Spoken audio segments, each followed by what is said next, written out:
IPMNation.com.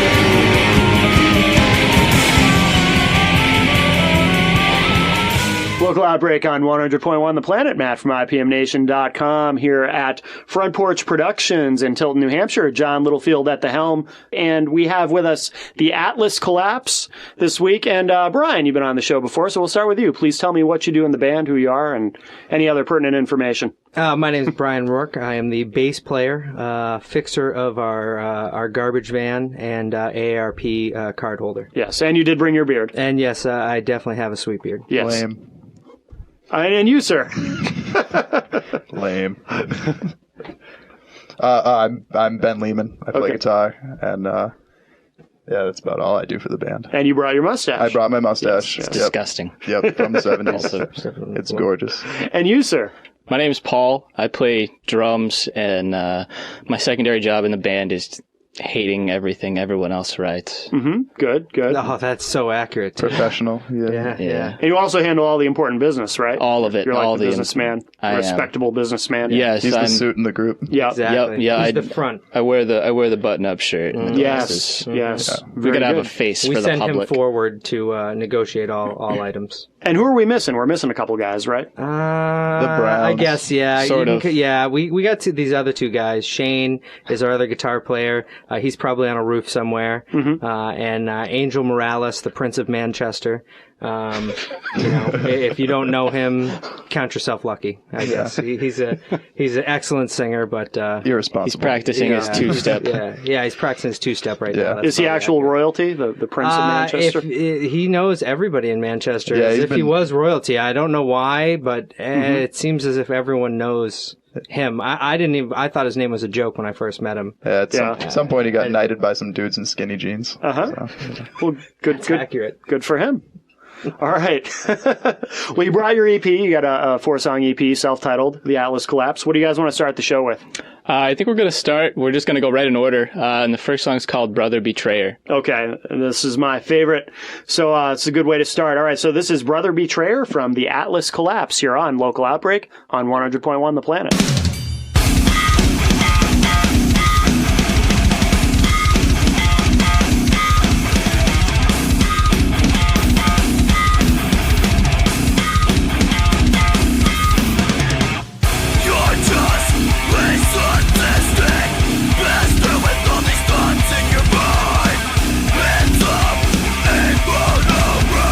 Suffocating in the same of crime. Emptiness is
Local Outbreak on 100.1 The Planet, Matt from IPMNation.com, here with three of the guys from the Atlas Collapse.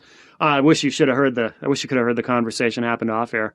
I learn a lot from these guys. I feel like I'm learning from you about Russian pop groups. Russian pop groups and the Man in the Mountain. What did we call him? The Man on the Mountain? Before it crumbled? Old Man on the Old Man on the Mountain, whatever it was. Against the Old Man on the Mountain. Really? Delightfully New Hampshire. Yes. And you like it because it's folksy, right, Paul? Being from New Hampshire? Spectacular. Yes. Paul hates folksy things. Well, let's get the obvious question out of the way because I'm curious. Where does the name come from? The Atlas Collapse. The name comes. It's because I'm kind of a pretentious, philosophical dude. Nerd. Yeah. Nerd. Yeah. It was pretentious. It's loosely philosophical, taken from an Ayn Rand book. Atlas Shrugs. Yep. Yes. Yep. Are you a libertarian? You could say that. Okay. I own a gun. Oh. Well, but you get a gun when you live in New Hampshire. I was going to say, that just means you live in New Hampshire. Yeah, pretty much. Yeah, no, I'm definitely the pretentious, outspoken guy of the band when it comes to that read. stuff. He reads words well. Yeah. I got that book learning. Yeah, fancy book learning. Yeah. So you came up with the name. And what is it? Does it mean anything, or is it just kind of more a homage to Ayn Rand? When I came up with the name, it was actually Ben and Shane and I came from a previous band together, and it was actually right before that band split up that I came up with this name. And I'm sure at the point it had some deeper meaning, but it ended up just kind of sounding cool. Yeah. We went with it. You do the band thing for a little while, and you kind of forget, like, oh yeah, like that song is totally about that, isn't it? Yeah, I remember. I swear at one point in time it had some real cool story behind it, but it doesn't anymore. But beers and beers later, kind of. Yeah, those beers, man, they get you. They just take it right away after a while. Well, it gives you room to make up a story for the future. The alcohol collapse, that's what they really call it. We should have alcoholic collapse. There's a lot of falling down. All right, guys, next time we do one of these things on the way up, we talk about where the name came from. There you go. Time. Yeah. We come up with something Just invent awesome. something, yeah. That's why you're the guy in charge. I was of the thoughts. visited by Jesus in a dream. You know what? Actually, I remember where the name came from now. I used to be in an amateur wrestling league, and my nemesis went by the moniker of Atlas, because you always think of and I choke slammed him off the top of a cage and he died. Yeah. So I wanted to give him kind of a name, like I wanted to say. So like your finishing move was the Atlas Collapse? No, well, honestly, I was sad when he died. I didn't want him to die. He was a good dude. You just wanted to beat him. You didn't want to kill him. The problem was he challenged the guns. You don't go after the guns. Right. So I wanted to kind of give him a lasting legacy. So we decided to name our offensive alcoholic band after him. Okay, very good. That's where the name came from, not anything we said before. Right. Yep. Yeah, I was just screwing with you guys. Scratch that. Yeah. No, Just I understand. Yeah. Good deal. How do you guys describe what you do? How do you describe your sound? I mean, obviously it's heavy, it's metal, but I mean, there's all kinds of subgenres of metal, and I mean, what do you guys call it? Obnoxious. It's complex. It's definitely not, your run of the mill, verse chorus. Right. Yeah, it's definitely progressive without being, progressive. Yeah, I hate to name it like progressive death metal or something like that. But right. It's not. I mean, honestly, I typically just call it metal. Yeah, it's really, those subgenres can get confusing. Yeah.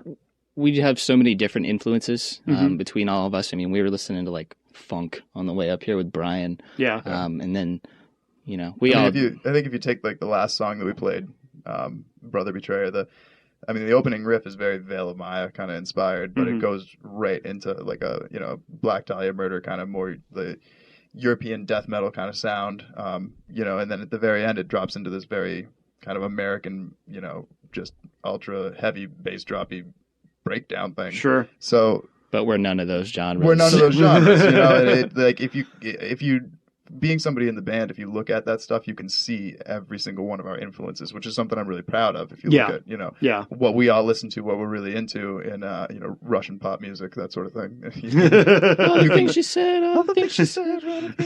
Yeah, so you can see all of that in the music, and it's something that's been really cool to see develop over the years. Yeah, definitely.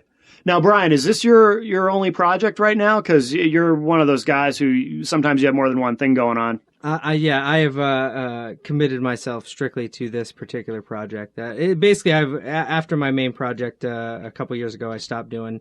I kind of tried a bunch of different things, but was always basically looking for, something heavy, something, challenging, and definitely playing with these guys. I actually tried out for them 30 days before they had a show with Born of Osiris, Veil of Maya, Structures, who else?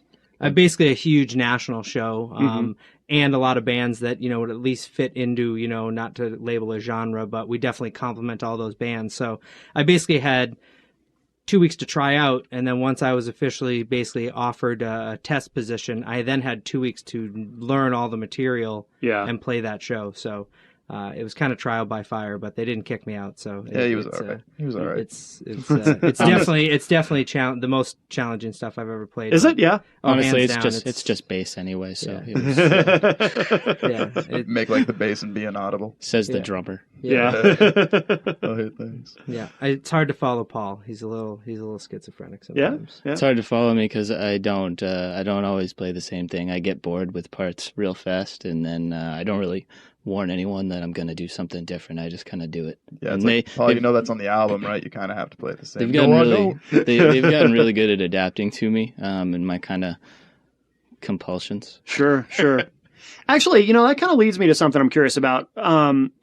With a project like this, where the songs have, like I said, it's not kind of your typical verse chorus thing, and there's some changes and they go along. Is it difficult to remember when you're putting these songs together? I mean, do you have to rehearse them a lot before you kind of remember where the changes are? And that's what whiteboards are for. Yeah. We write on a whiteboards and dry erase markers. We write down everything as we read it. And I think, I've played in those verse chorus kind of bands, and I think that just like you feel like when you're playing the verse, just like you think the chorus is coming, what it's supposed to sound like next. Yeah. The same is true, just you've got 10 different parts to a song instead of 3. This music, the people who gravitate towards even listening to this or especially playing it are the people who, even though it's crazy and the stuff is, weird, if you do it right, you'll feel the change coming, and that's one thing we leave, I think, a lot to Paul is in a lot of those sections, it's Paul's playing that kind of pastes that craziness together in those transitions that allows us to pull some of that stuff off that I think other bands don't do quite as seamlessly as we tend to pull off. I think writing with us is such a process. Like we'll go through, 15 different drafts of a song before we like it. I mean, it can get very frustrating. Sometimes we just have to kind of sit back and crack a beer. Paul wasn't joking when he said he hates everyone's ideas. Yeah, I'm the hardest person ever to work with. Really? I acknowledge that I'm kind of a nightmare, but I have a sound in my head. I'm very big picture, so like if something doesn't, if it's not immediately click. If it's we not, throw it in the trash can. If we don't have like the pacing, if you don't have the build and release, the tension, if you're not, actually creating dynamics with a song, then I just, I get so hung up on it. But I think that our writing is such a process that by the time we've written something that we're going to keep, we've played it so many times to get to that point that we already know it. Yeah. You know what I mean? Yeah. Usually by the time we write the last part in a song, we can say, okay, from the top, and we just do. Usually we can. Once the song's done, we pretty much know it. Right. It's just tightening it up and making ourselves learning it well enough so we can act like idiots on stage and not mess up. Yeah. We do a lot of that. What's interesting too is that when I was listening to this today online, I noticed that even though it's a 4-song EP, but at the end of it, it's like there's something very satisfying about it in the sense that I felt like I just listened to an entire album. Oh, thank you. Wow, you're welcome. Yeah, it really, that's just how it felt to me. It was very, it was very satisfying in that way. I'm not sure how else to put it, but I think we were really deliberate about song placement. That was definitely a huge thing. You can only organize 4 songs in so many orders, but I mean, we actually, we did take some time and sit down and really think which ones complemented each other, and the first song really. We wanted to start off with something that comes right in, and balls deep right off the bat, and then the next song is definitely the most kind of generic, I guess is the word. It was the least experimental song that we had. It was much more straightforward, like metalcore. From there, it went to kind of a heavier song. It got a little more, kind of it got a little more technical, and then the last song is by far the most experimental song. There's a guitar solo, There's gang vocals. there's gang Yeah. vocals, there's Stuff we've just never done before. It's definitely the most experimental song we Which had. I think is a huge part of us. Is at least my writing style is every riff I write, every song we do, I try to do a couple things that we've never done before, and it can lead to some frustrating writing sessions. Yeah. But in the long run, it definitely. It makes a difference. We don't ever play a song live, let alone put it on a CD, if we're not happier with it than we are. If we're not happier about that song than we are anything that we've written before that. You know what I mean? Yeah. If it's not the best thing we think we've ever written, may not be, but if we think it is, right, then we don't even play it. We scrap it.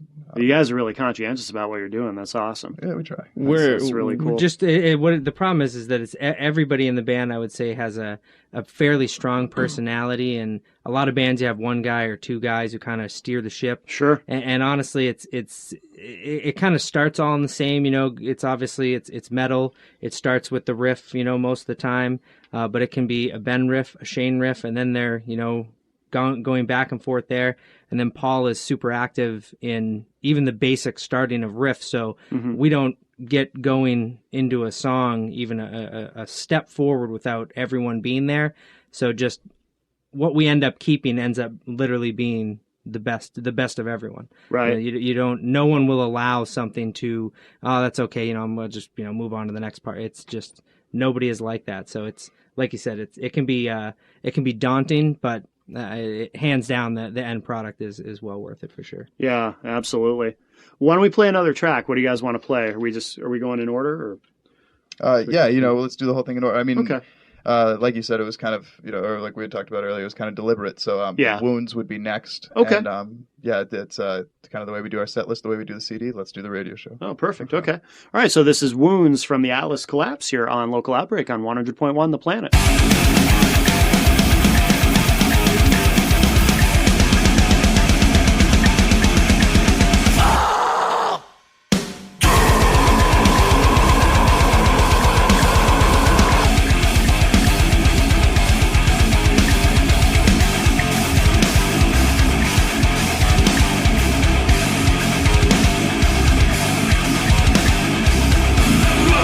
I look in the rain, my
100.1 The Planet's local outbreak with IPMNation.com. Local Outbreak on 100.1 The Planet. Matt from IPMNation.com.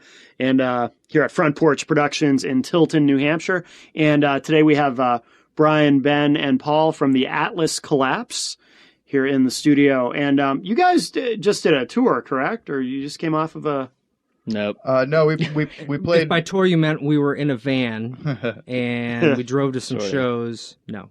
Yeah, we did one date of the Summer Slaughter tour. Oh, that's what I was thinking of. Yeah. Okay. Right. All right. Yeah, Oh, we just man. did the Worcester show I there. wish we were Okay. on that Yeah. tour. We were Yeah. on that tour. We were actually supposed to do a weekend tour leading up to that, but Yeah. or no, that was actually that was Death up to Fest. Worcester Yeah, we Death played Fest, yeah. Worcester Death Fest as well, but that kind of fell through.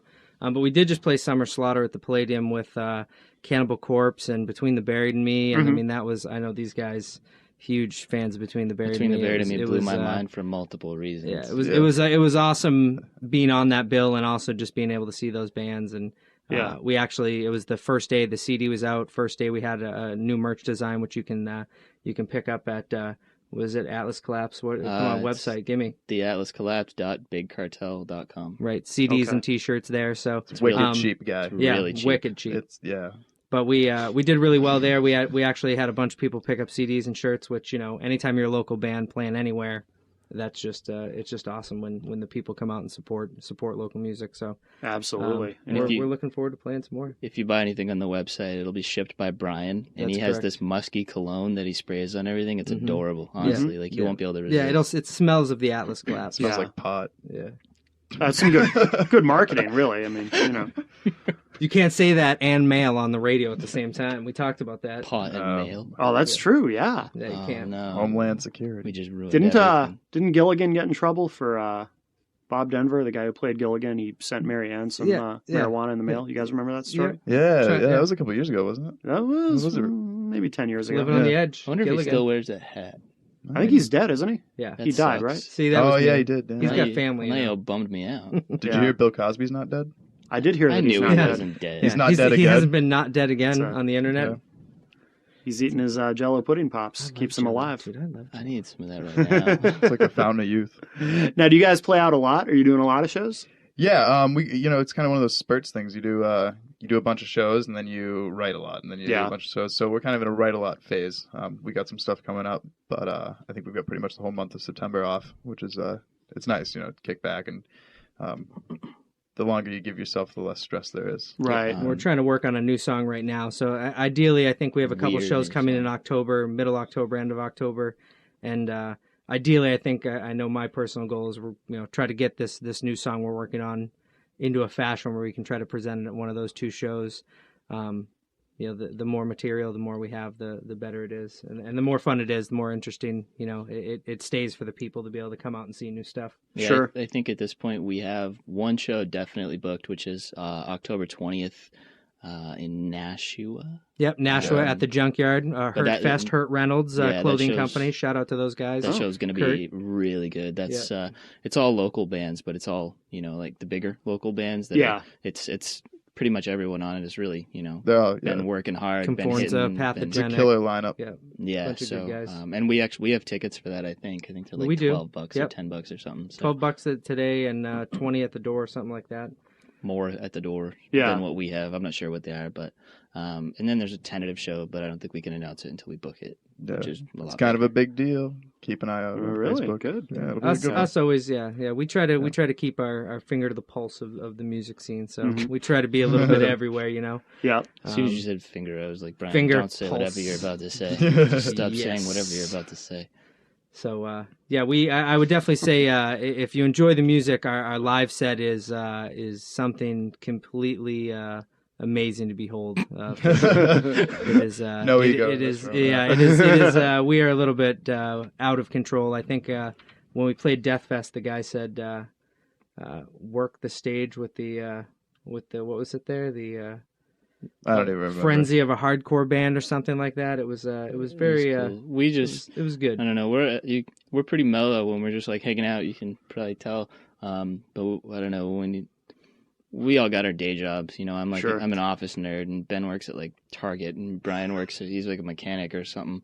Yeah. And we all kind of got our day jobs where we got to act like normal people and not Sure. say horrible things. Yeah, well, it's a Dr. Like- Jekyll, Mr. Hyde thing. It's Right, sort of yeah. similar to when you're on the radio. You have to not say horrible things. You can I'm say really- some horrible I didn't things. think you were going to Not say the horrible horrible things I I'm didn't gonna think you were say. going to say Oh. horrible. Oh, Yeah. gotcha. Yeah. But and you know, we get on stage, we kind of all sort of let loose a little bit. Like Yeah. Mr. Hyde starts smashing people in the face. Kind Yeah. It's a lot of fun. Yeah. we've all got our injuries. Yep. How many songs do you guys have that you play out? Lately, we've just been doing the EP. We've been doing You 4 do the EP, tracks. yeah. Yep. Yeah. So, yeah, and like Brian said, hopefully we'll be adding a new one into that, and you know, we'll see. We'll maybe do 5, do 4. You know. Yeah. It's, We generally have like a 20 to 25 minute set at most of the local or you know, even national shows.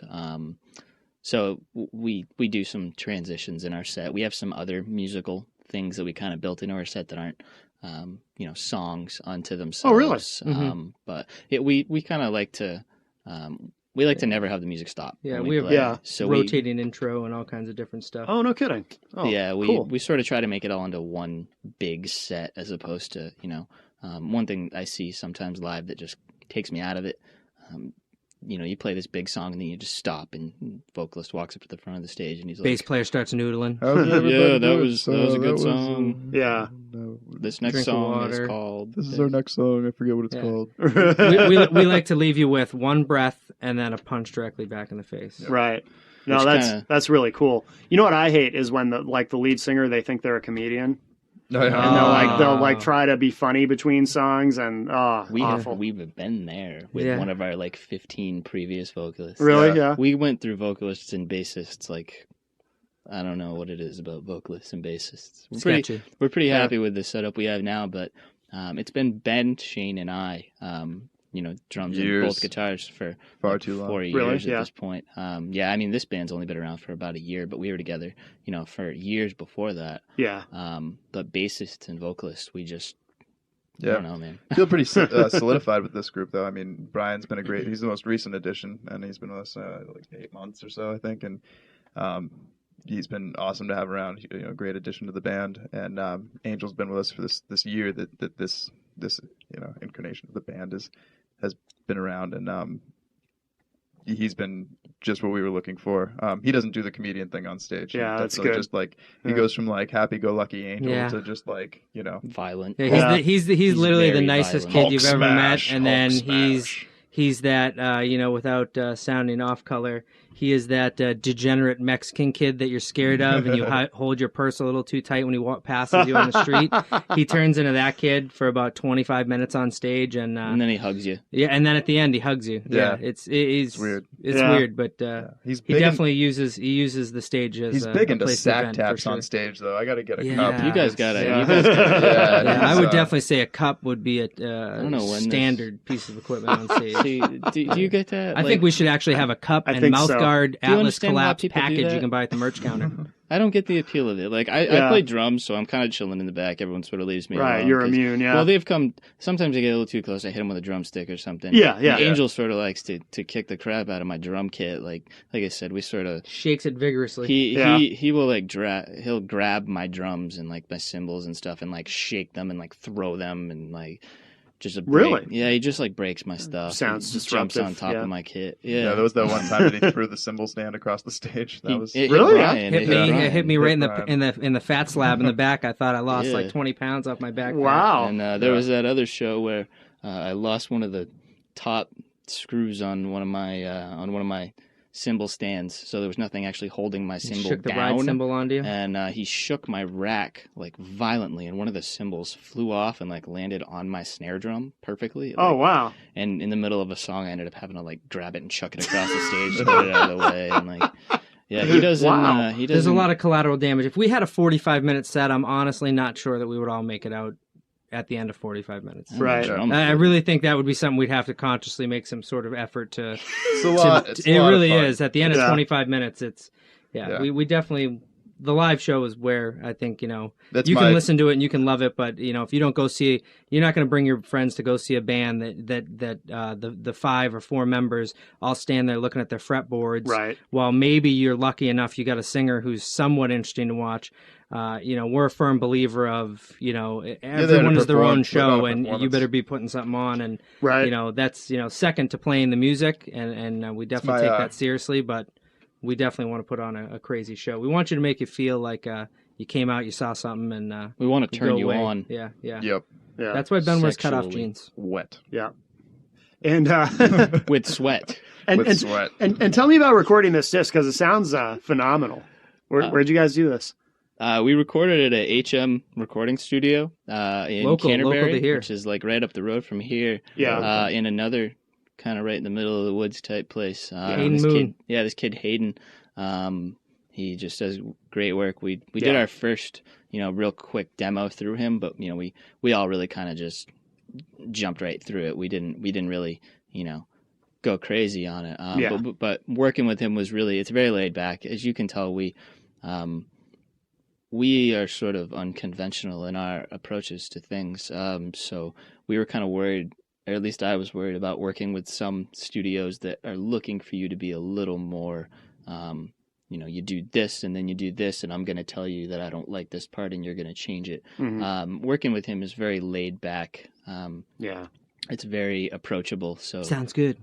Yeah, I Yeah. mean, he's Everything he says sounds good. Everything sounds good. What's awesome about good, Hayden man. is he'll tell you it sounds good, and then he'll tell you to do it again. Yeah. Oh, really? Like, Yeah. he does like, it "Yeah, we're so gonna do one more awesome that take of you that, you don't bet." actually notice. He's like, dude, that sounded great. Let's do it one more time. Ready? Yeah. And you'll be like, yeah. And you'll Yeah. start playing. You realize you're playing it again because it didn't sound good. Right. Well, yeah, And he's he has a way about him that it was just like Paul said. It was really laid back, and he's really open to try anything that we suggest. Like, hey, what if we try it like that? And he may even say like, I don't know if that's gonna work, but let's give it a shot, man. Like, why not? He's we'll a try pro We at did the it. compliment sandwich. The compliment Yeah. sandwich, man. That kid wakes up and reads a book about Yeah. how to Yeah. Great tell you job. suck nicely. great Yeah. job. He's Let's like, do it again. That was super good, man. Let's just see if we can get that kick, a little bit more on time. Yeah. And then That's good though. Positive reinforcement. Yeah. He was great to he's work great, with, yeah. and he's a complete neurotic control freak when it comes to editing and mixing and stuff. In a so good way. It Yeah. was great to be able. We left him, and he did some work on it, and then we came back and basically,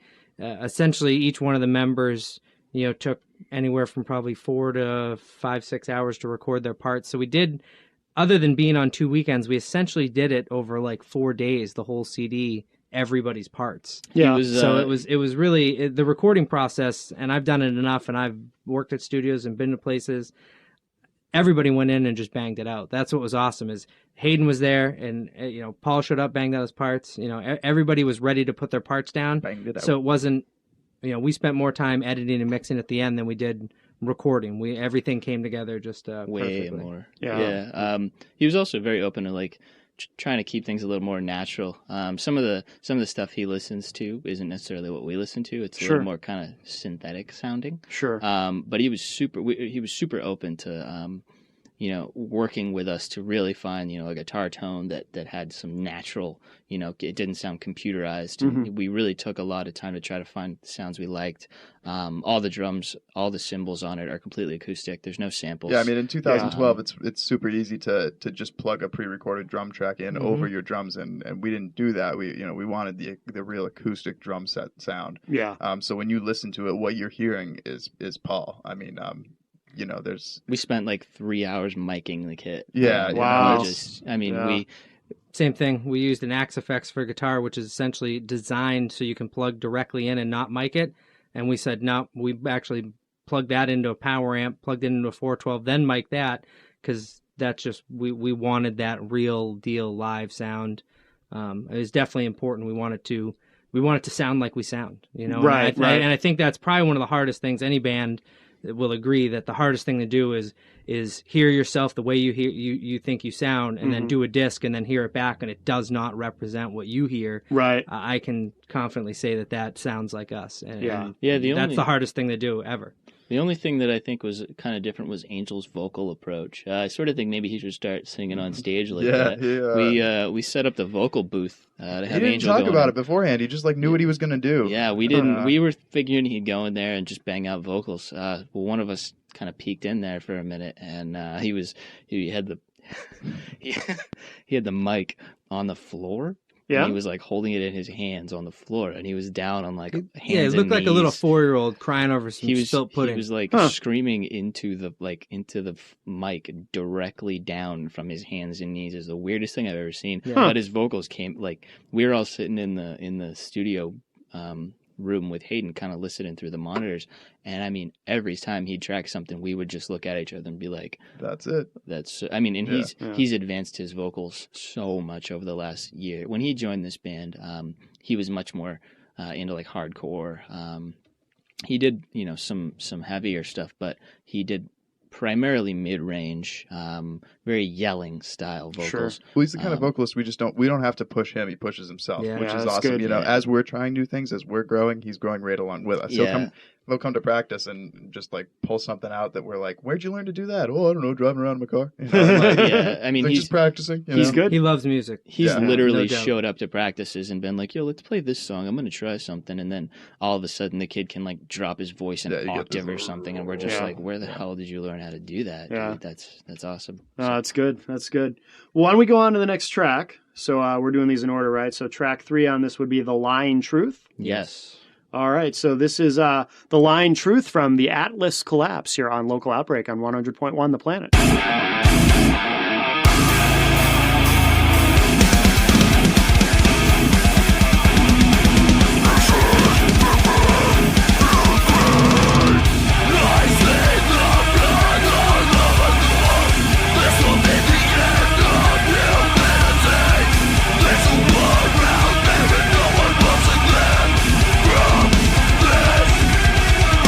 It's all in your mind to think there's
Local Outbreak on 100.1 The Planet. Matt from IPMNation.com here with Brian, Ben, and Paul from the Atlas Collapse. And guys, what do you have coming up? You mentioned a show in October. Yeah, we have a show October 20th, which is Hurtfest. it's Live Free or Get Hurt. I like that. Which is it's a kind of a festival show. I think it starts at like 3. There's a whole bunch of bands on it. It's put on by Hurt Reynolds clothing company, and I think it's sponsored by like Jaeger and a bunch of other. It's going to be a lot of fun. Yeah, a lot of bands that we're really good friends with. We're really looking forward to that one. At least I know I am. That should be a great time. It's cheap Junkyard, too. new venue in Nashua, so it's any new place to go see a show is always awesome. So. And how do we get your disc? Is it available online, or I know you can? Paul's the website man. Yeah, I guess I'm the website man. You're the website man. You can get the CD. You can order a physical copy from our Bandcamp, from our Big Cartel, which is theatlascollapse.bigcartel.com. We do also have a Bandcamp where you can also order the physical disc. You can also buy the song for $1 per song, or whatever you feel like paying us because we're broke. Yeah, we need beer money so bad. Yeah, we drink a lot of beer. We have no beer at the house. I just realized. We need to stop your beer. Oh man. And all right, this interview's over. The address for that. The address for that is theatlascollapse.bandcamp.com. Okay. And yeah, you can buy any of the merch from either of those. I think on the Big Cartel we have like a package deal where you can get a shirt and a CD and like a bunch of stickers. Couple cool shirt designs. You can also always be way cool and come out to a show, hang out with us, talk to us. Way cool. That you would be can pick up way a CD, cooler. T-shirt at the shows. We always have them there. Yeah, we're always like hanging out with people at shows. We're not one of those bands that kind of goes and hides on our own. Yeah, we don't go to the show, play our set, and leave. Yeah, we like to hang out till the end and drink. That's good. And get stupid. Play hacky sack in a corner somewhere. No. We should have played hacky sack with those kids. That's so metal. In Keene, we should have played we hacky sack. played a with show in Juggalos. Keene. We missed our hacky sack, but that's there were some hippies playing hacky sack, and dude, those weren't hippies. No, Those they were weren't. juggalos. That's Yeah. why. Those are scary. even worse. Dude, when that one chick walked up to us and was a like chick? flashed her grill, like I was worried she was gonna bite me, like some. I don't know. See? Like a See? juggalo. Metal Like a dudes are juggalo. scared of juggalos. Those juggalos, dude, you can't trust them. I ain't They scared got of stuff. Juggalo. I'll say this for juggalos, though. Many of them are very polite. Are they? From what I've experienced, yes. Really? Very You know why? polite. It's because they've been judged. I don't get. Yes. They've been judged wrongly in I society. don't get close Yes. enough. Yeah. Because they got beaten up in school and I whatnot. don't know, man. Like I think the thought about juggalos is pretty universal. Like I made this stupid picture just randomly at work. I made this picture that I put on our Facebook, and it wasn't anything like bad or anything, and it was just kind of like anti-juggalo, and it wasn't anything even that funny. It rained down angry juggalos. Yeah. We got 23,000 Facebook views in 2 days. Yeah, about our because angry juggalo. It got shared, I think, by like 140 people. They just saw it and they were like, "I hate juggalos too. I'm gonna share this. Those stupid juggalo." That's good So publicity. that's the for Atlas band. Collapse Well, it was at until they started- Facebook.com. Until they started threatening us. Juggalos. No, it's facebook.com/theatlas. Yeah, that was way off. Dude, if you're gonna link, See, I link told you right. it wasn't People are the gonna be internet. like, Wasn't where the the internet. hell am I? This isn't the internet. I just got on the internet. Why do I assume everyone that uses the internet is Brian's some like the old one in illiterate the band. 85-year-old Yeah. person? Like, how do I get to the Googles? We get on that Twitter website. Well, guys, this has been great. Thanks very much for coming in tonight. Thanks for having us. Yeah, thank you. very Absolutely. much. Looking forward to seeing you guys live, and we'll play the last song in a moment. Also want to remind everybody, if you like what you heard tonight, you can find all the episodes of Local Outbreak on IPMNation.com/Local Outbreak, except for episode 1, of course, the lost episode. But I wasn't the host then, so it doesn't matter. Who Sounds cares? terrible. Exactly. Garbage. Yeah, Exactly. Doesn't even count. Exactly. It's Yep. like it never happened. We came out to this assault shed just to see Matt Connerton, so. Yeah. But you can download, stream all the episodes there. And also, too, there's a link on the Local Outbreak page to Front Porch Productions Facebook page. So if you're interested in recording at Front Porch Productions, John Littlefield, our engineer here, he does a phenomenal job. He did a good job. He didn't touch me either. That's true. That's true. He will not touch you. Good on the ones and twos. I won't touch you either, by the way, if you come here for Local Outbreak. I haven't touched you guys, You right? can touch me. Unless you ask. Right, yeah. Well, we'll see what happens afterward. You ever get that like little awkward trying silence to clap after on you, the clap off light there for a you get, second, you get getting that into the little mood. you get that little awkward silence after you say something that didn't go over how you hoped it would. Yeah. That happens a lot to me. It's like my life. Anyway, so thanks a lot, guys, and let's play this last track. So, Unite the World in Flames is the final track on the EP, The Atlas Collapse. And like I said, guys, congratulations on this disc. This is it's really good stuff. Thank you very Thank much. you. You're welcome. Thank you guys for coming in. Unite the World in Flames from The Atlas Collapse here on Local Outbreak on 100.1 The Planet.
Local Outbreak, 100.1 The Planet. The Planet's Local Outbreak is recorded weekly at Front Porch Productions in Tilton, New Hampshire, and it's engineered by John Littlefield. Matt Connerton of IPM Nation is the host of The Planet's Local Outbreak. The show is produced and edited by Annie Biello of 100.1 The Planet. For artist links and details about The Planet's local outbreak, hit up The Planet's Entertain Me page, WPNHFM.com. The Planet's local outbreak is available for download anytime online, IPMNation.com/local outbreak. The Planet's local outbreak is a product of 100.1 The Planet and Northeast Communications.